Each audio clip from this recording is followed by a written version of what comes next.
Assalamu alaikum everyone. This is me Fatima Khan, Business Wali. I am a student of Rehan AI Teachers Training Institute Batch 22. So today I am going to discuss a very important topic, that is the power of positive thinking, how to reframe your mindset with Sasmi.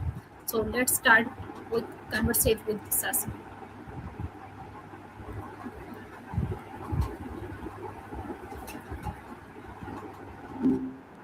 Hey Fatima, what's going on? Today I want to discuss the topic is the power of positive thinking, how to reframe your mindset. Positive thinking gets a bad rap sometimes, like it's just happy thoughts instead of actually dealing with stuff. What about it made you want to dive into it today? Okay, so my first question is this: what is positive thinking and how does it influence our mindset? Positive thinking isn't about ignoring reality or putting on rose-colored glasses.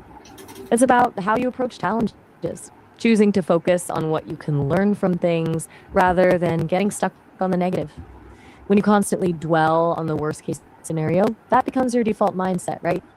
Over time, it shapes how you interpret everything. With positive thinking, you're basically retraining your brain to look for opportunities or solutions instead of just roadblocks. Why is reframing negative thoughts important for mental well being? Okay, so when you're constantly stuck in negative thought patterns, your brain starts to see everything through that lens.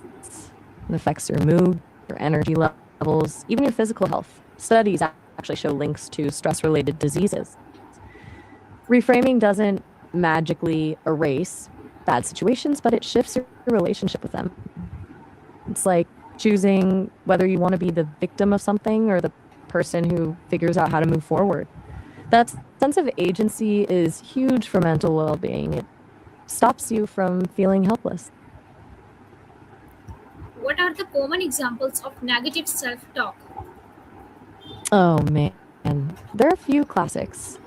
Stuff like, I'm going to fail at this before even trying, or I always mess everything up when one thing goes wrong, or just that classic inner critic constantly pointing out everything you did wrong instead of what went right.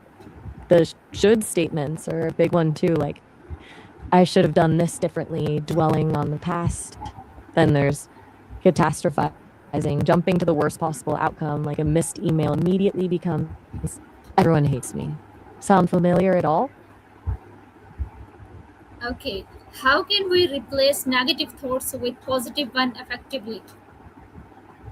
There's this technique called cognitive restructuring, where you actually write out your negative thought, like, I'm not good enough. Then challenge it. Ask yourself, is this thought actually true? What evidence supports it? And what evidence goes against it?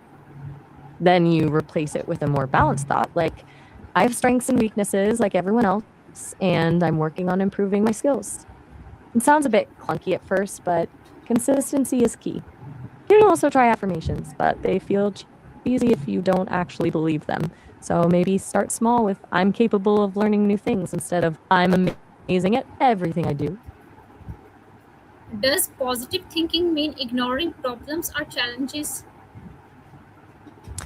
No, not at all. That's actually a really common misconception. Positive thinking isn't about sticking your head in the sand and pretending everything's perfect.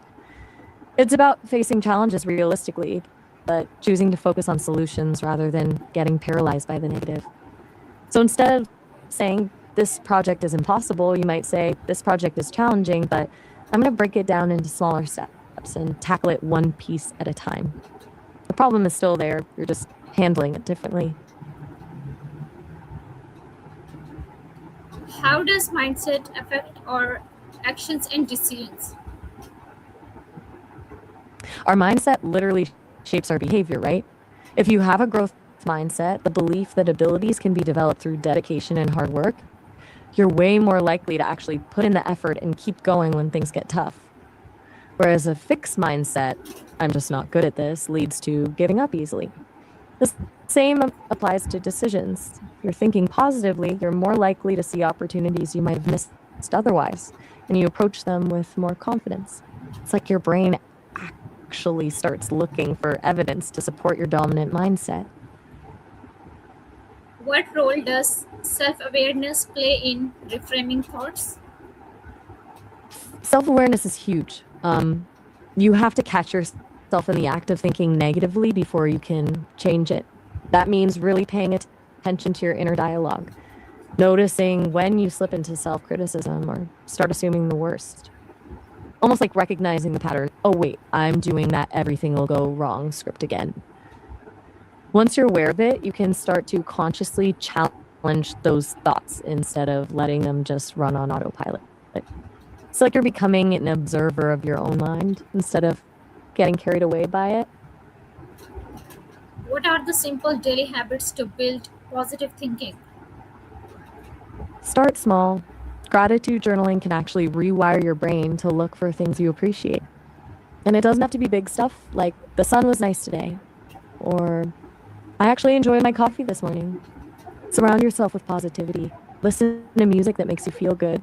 Spend time with people who lift you up. Read something inspiring. Then there's mindfulness, taking a few minutes each day to just focus on your breath or observe your surroundings without judgment. It's all about those small, consistent practices that slowly shift your default way of thinking over time. How does positive thinking impact stress and anxiety level? When you're stuck in negative thought spirals, you trigger your body's stress response. Adrenaline kicks in, heart races, that whole deal. Positive thinking doesn't eliminate stressors entirely, but helps regulate that response. Because instead of fixating on worst case scenarios, you're more likely to focus on what you can control, which calms you down. Plus, it builds resilience. Someone who habitually thinks positively recovers faster from setbacks or failures. Their brain has learned to rebound instead of sinking into prolonged worry or anxiety. Can positive thinking improve physical health? How? There's actually some solid research on this. Positive thinking can boost your immune system function, lower blood pressure, and even increase lifespan. The connections, mostly through how it manages stress hormones like cortisol. Chronic stress weakens immunity, but optimism releases more T cells that fight off illness. Plus, people who think positively tend to take better care of themselves overall. They're more likely to exercise, eat well, and sleep enough, which also have obvious physical benefits. It's not just mind over matter, it's how those thoughts affect the body's chemistry. What is the connection between optimism and success? Optimism isn't some fluffy feel good thing, it's a performance enhancer. When you genuinely believe things will work out, you're more motivated, persistent, and willing to take risks. You approach setbacks as temporary hiccups instead of permanent defeats. Studies show optimists outperform pessimists in all sorts of areas: academic achievement, work performance, sales, careers, even athletic performance. It creates this self-fulfilling prophecy where believing in yourself actually increases your chances of success in the first place. How can someone stay positive during difficult situations? Oh, that's the real test, right? In really tough situations, positive thinking isn't about, pretending things aren't awful. It's about finding small things to anchor yourself to. Maybe gratitude for the support you do have, or focusing on one tiny step you can control. But it's about self-compassion too, being kind to yourself instead of adding guilt or shame to whatever you're going through. Recognizing that suffering is part of life and you're not alone in it helps too. Nobody gets through this whole thing untouched. What techniques can help break the cycle of overthinking? Ooh, overthinking is exhausting. There's this 5 to 4, 3 to 2, 1 grounding technique where you name 5 things you can see, 4 you can touch, 3 you can hear, 2 you can smell, and 1 you can taste. It pulls you out of your head. Mindfulness meditation, even just 5 minutes a day, helps you observe thoughts without getting swept away by them. And when you notice yourself spiraling, try scheduling dedicated worry time, like I'll spend 15 minutes at 7 p.m. worrying about this, then I'll stop. Then, when it happens at other times, you say, not right now, I'll address this later. My last question is this: what is one powerful step to start thinking more positively today? Start with gratitude. Right now, think of one thing you genuinely appreciate.